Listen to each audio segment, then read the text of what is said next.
నిన్ను అడ్డగించే వాటిని అనేకమైన వాటిని నీకు ఆయనకి మధ్య రప్పిస్తాడు. హలో,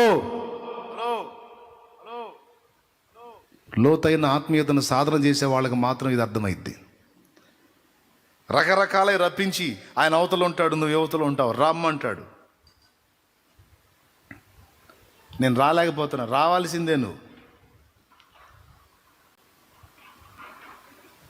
నా వల్ల కాబట్టి నువ్వే చేయాలా, నువ్వే పోరాడాలి, రా. కావాలంటే బలాన్ని ఇస్తా, శక్తిని ఇస్తా, యుద్ధం మాత్రం నువ్వే చేయాలి.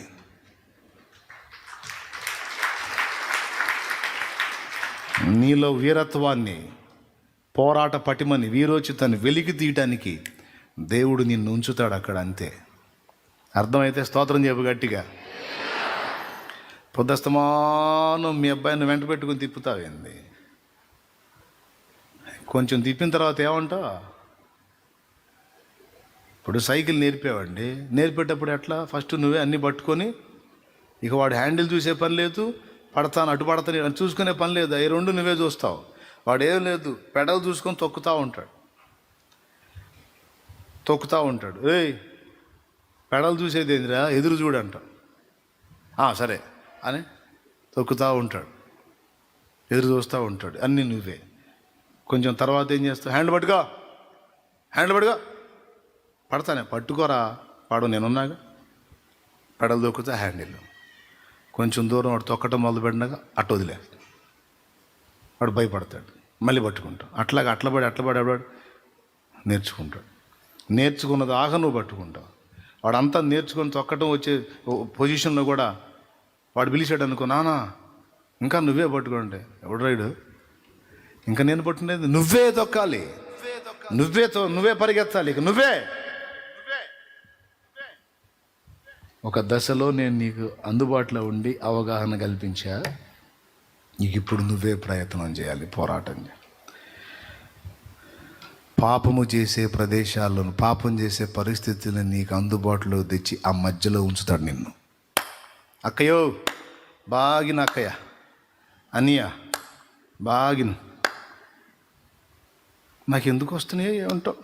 నాకేందో సైతం తెగ శోధించేస్తున్నాడు. ఆడు శోధించేయటానికి అనుమతించాడు. ఇక్కడ నీ చుట్టూ ఆ వలయాన్ని రప్పిస్తాడు. ఆ మధ్యలో నువ్వు పోరాడి రావాలా, బయటికి రావాలా, నువ్వే పోరాడాలా. హెచ్చరిస్తుంటాడు, వార్నింగ్ ఇస్తుంటాడు, తప్పించుకోమని చెబుతుంటాడు. రా, బయటికి రావాలా నువ్వు.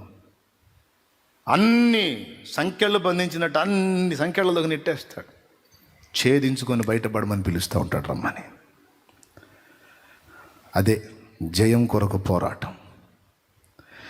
అపజయముల మధ్య వెనుకంజ వేయకుమా, పోరాడుచున్నది అంధకార శక్తులతో.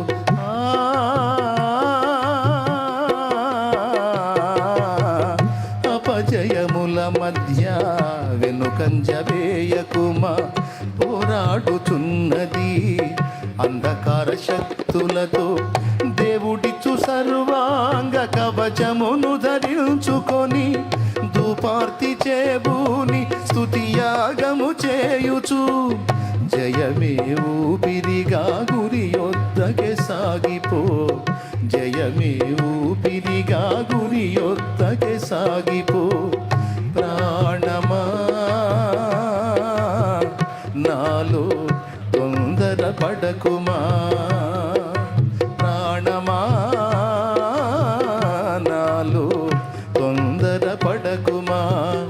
ఎందుకింక కన్నీరు, ఎందుక వేదన, నీ దుఃఖ దినములని సమాప్తమైనవని తెలుసుకొనిస్తమా, యేసయ్య మాటిది. హల్లెలూయా. ఆకర్షణలు కావచ్చు, పాప ఇచ్ఛలు కావచ్చు, భోగేచ్ఛలు కావచ్చు, లోకాపేక్షలు కావచ్చు, ప్రతికూలతలు కావచ్చు, సమస్యలు కావచ్చు, ఒక సుడిలోకి నెట్టబడ్డట్టుగా ఆటిల్లో పడితేనే అసలు నీలో ఉన్నది ఏందో బయటకు వచ్చింది. అది బయటికి నీలో ఉన్న సత్తువ, శక్తి, దేవుడిచ్చింది ఏముందో అది నీలోంచి వ్యక్తపరచబడాలంటే వాటి మధ్యలో నలిగినప్పుడే వ్యక్తం అవుతుంది. అర్థం కాదు చాలామంది ఎందుకు ఇట్లా అవుతుంది అని. ఆ చట్రంలో ఉంచబడ్డావు నువ్వు. గమనిస్తున్నాడు.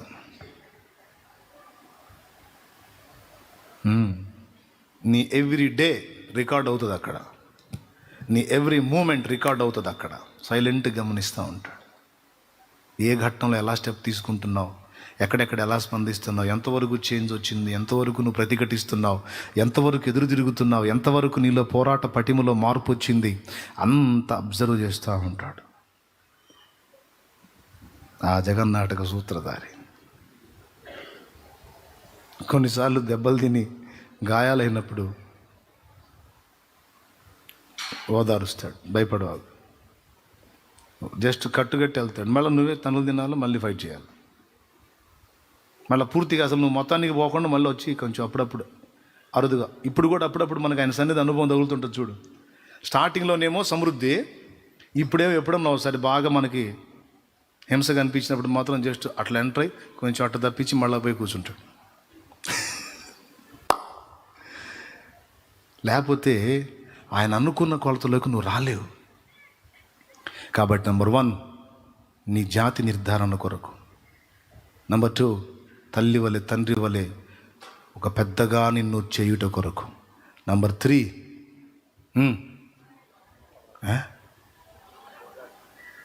నీలో ఉన్న పోరాట పటిమ, నీలో ఉన్న పోరాట పటిమను శక్తిని వెలికి తీయట కొరకు, నీలో ఆయన ఇచ్చిన సామర్థ్యాలను వెలికి తీయట కొరకు. 4వది నీలో విశ్వాసము వ్యక్తపరచుట కొరకు.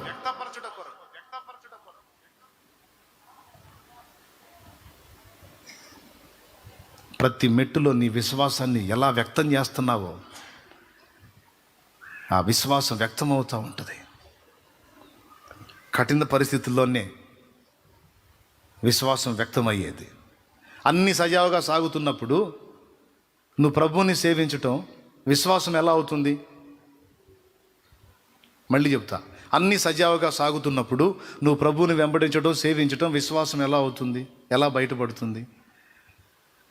అన్ని రివర్స్ అవుతున్నప్పుడు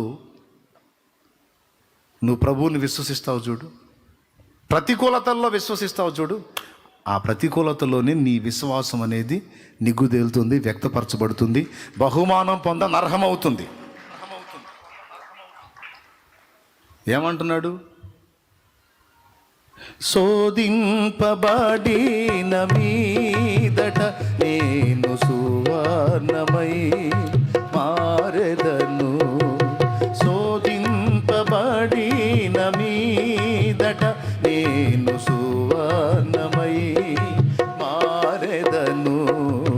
నేను వెళ్ళే మార్గము నా యేసుకే తెలియును. నేను వెళ్ళే మార్గము నా యేసుకే తెలియును. స్తోత్రం. నా కుమారుణ్ణి అంత కఠినమైన పరీక్షలో ఉంచాను నేను, అంత కఠినమైన చేదైన పరీక్షలో ఉంచాను నా కుమారుణ్ణి. దూతలారా, అనుకూలంగా ఉన్నప్పుడు అతను నాకు విశ్వాసం చూపుట కాదు, ప్రతికూలతలలో ఉండి కూడా నన్ను విశ్వసించాడు. ఇప్పుడు చెప్పండి, అతను బహుమానానికి పాత్రుడా కాదా అని అడుగుతాడు. ప్రతికూలతలలో, కఠిన పరిస్థితులలో తను ఊహించని చేదైన అనుభవాల్లోకి నెట్టేశా నా కుమార్తెని. అయినా నన్ను హత్తుకుంది నా బిడ్డ. హల్లెలూయా. అయినా నన్ను పెనవేసుకుంది నా కుమారి. దూతలారా చెప్పండి, నా బిడ్డ విశ్వాసాన్ని బట్టి ఇప్పుడు బహుమానానికి పాత్రరాలు కాదా? అవును తండ్రి, ఆమె బహుమానానికి పాత్రరాలు.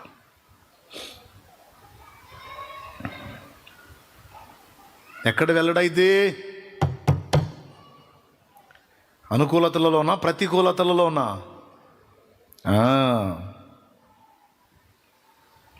దేవునికి మహిమ. మరి ఇప్పుడు ఆ విశ్వాసం వెల్లడయి నువ్వు బహుమతి పొందాలంటే ఎందులో నెట్టాలా, ఎందులో తేలాల రంగు? అది అందుకు ఒక దశలోనే నీకు అందుతాడు మరో దశలోనేమో నువ్వే పోరాడంటాడు. ప్రార్థన చేస్తున్నా, నువ్వు పోరాడమని చెయ్యి ప్రభువా. ప్రార్థన చేస్తున్నా, నువ్వే పోరాడు ప్రభువా. నేనే పోరాడి నువ్వు బహుమానం తీసుకుంటా. ఏ పుట్టిందమ్మా నీ పుట్టక అంటాడు. దేవునికి డాడియా రన్నింగ్ రేస్లో నేను ఫస్ట్ క్లాస్లో రావాలి, లేదా ఫస్ట్ ప్రైజ్ కొట్టేయాలని నన్ను పరిగెత్తుతున్నావు కదా, నాకంటే భలే బాగా పరిగెత్తుతున్నావు కదా డాడియా, నువ్వే పరిగెత్తవచ్చు కదా, నేను కప్పు తెచ్చుకుంటా అంటే ఎట చూస్తాడు మన డాడీ?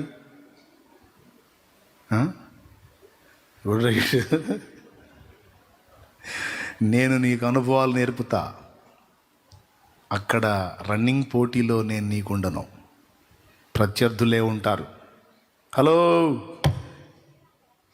నేర్చుకునే ట్రైనింగ్లో మాత్రమే నేను నీకు తోడుంటా. రంగంలోకి దిగిన తర్వాత ప్రత్యర్థులే ఉంటారు, నేను ఉండనురా. నేను పక్క నుండి చూడటమే. అక్కడక్కడ రేబాయ్ శబ్బాష్ చలో పరిగెత్తు అని చెప్పటమే మన పని. పరిగెత్తి ముందుకు పడతావో వెనక్కి పడతావో, ఏమవుతావో, గెలుస్తావో ఓడిపోతావో చూస్తా ఉంటా. ప్రోత్సహిస్తా, అవసరమైతే చేతులుపుతా. అంతేగాని నేను లోపలికి వచ్చి నువ్వు పక్కకు పోరా నేను పరిగెత్తుతాననేది లే. నేను పరిగెత్తి నువ్వు బహుమానం తెచ్చేది ఏంద్రా? నువ్వే పరిగెత్తాలి, నువ్వే పోరాడాలి. ఆ అవగాహన కల్పించేంత వరకు నేను నీతో ఉంటా. తర్వాత నీ ప్రత్యర్థుల మధ్యలోకి దించుతా నిన్ను. ఇప్పుడు నీ ప్రత్యర్థులు ఎవరు? లోకాశలు, శరీరాశ, నేత్రాశ, జీవపుడంబం, భోగేచ్ఛలు, కామేచ్ఛలు, పాపేచ్ఛలు, ప్రలోభాలు, అన్నీ అగచాట్లు, హింసలు, నిందలు, అవమానాలు, వ్యతిరేకతలు, ప్రతికూలతలు. నీ ప్రత్యర్థులు దయ్యాలు, దురాత్మలు, దుష్టశక్తులు, నీ ప్రత్యర్థులు. వీటన్నిటి మధ్యలో పెడతా నిన్ను. అర్థమైతే గట్టిగా స్తోత్రం చెప్పు, అర్థం కాకపోయినా చెప్పు.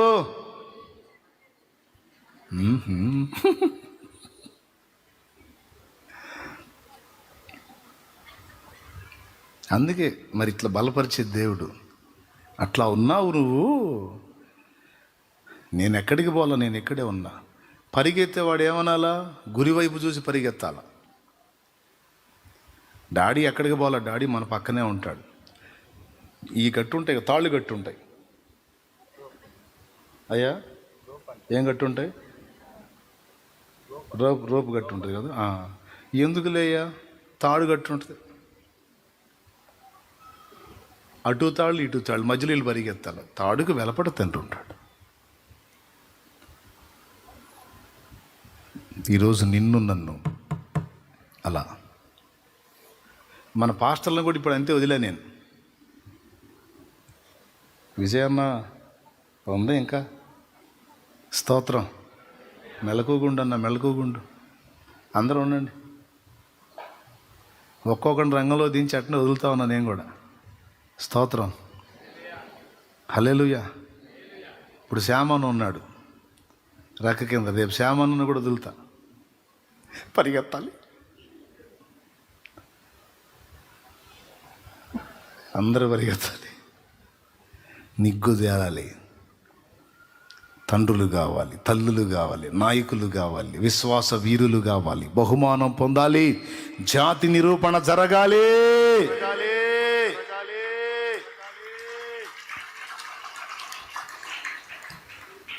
బబులోన్లో ఉంచాడు భక్తులను తీసుకెళ్ళి. ఈ అనుభవాలే. యూదాలోనేమో అందుబాటులో ఉండి అన్నీ తానయ్యాడు. ఆ అనుభవాలు నేర్పి దేవునితో కనెక్ట్ అయిన తర్వాత బానిసలుగా కొనిపోయేటట్టు చేశాడు.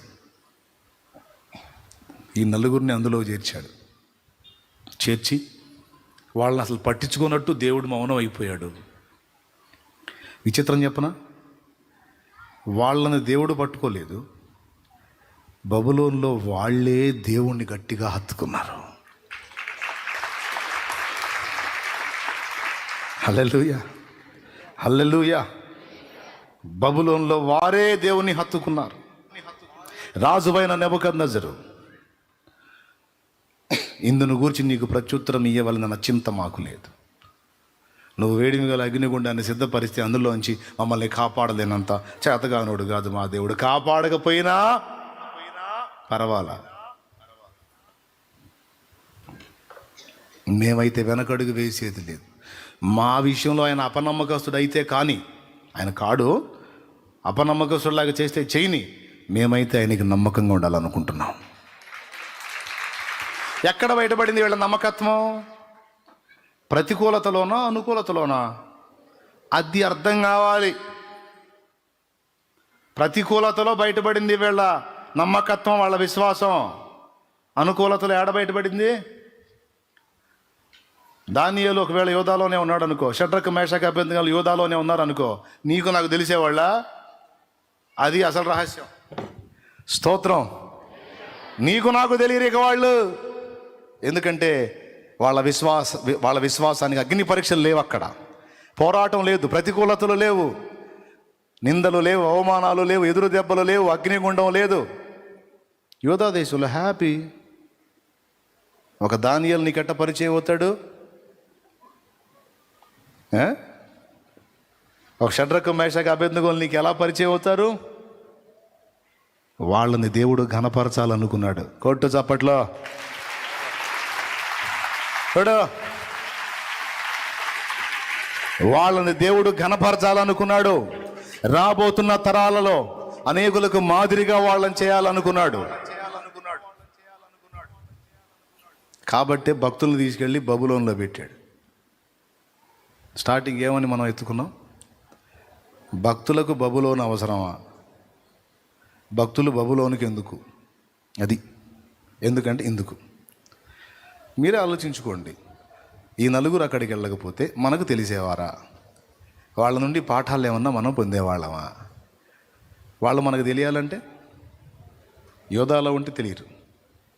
సో వాళ్ళని ఎందుకు తెలిసి బానిసలుగా ఇబ్బందులకు, నిందలకు, అవమానాలకు, అగ్నికి అప్పచెప్పాడు? శ్రమలకి.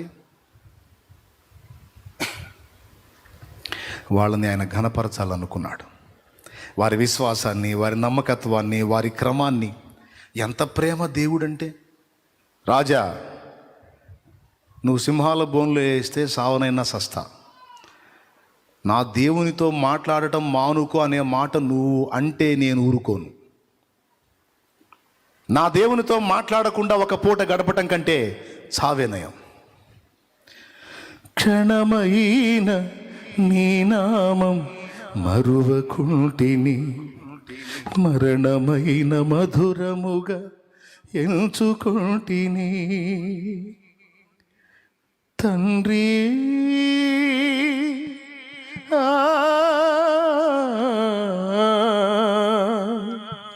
తండ్రి తండ్రి తండ్రి, క్షణమైన నీ నామం మరువకుంటిని, మరణమైన మధురముగా ఎంచుకుంటిని. క్షణమైన నీ నామం మరువ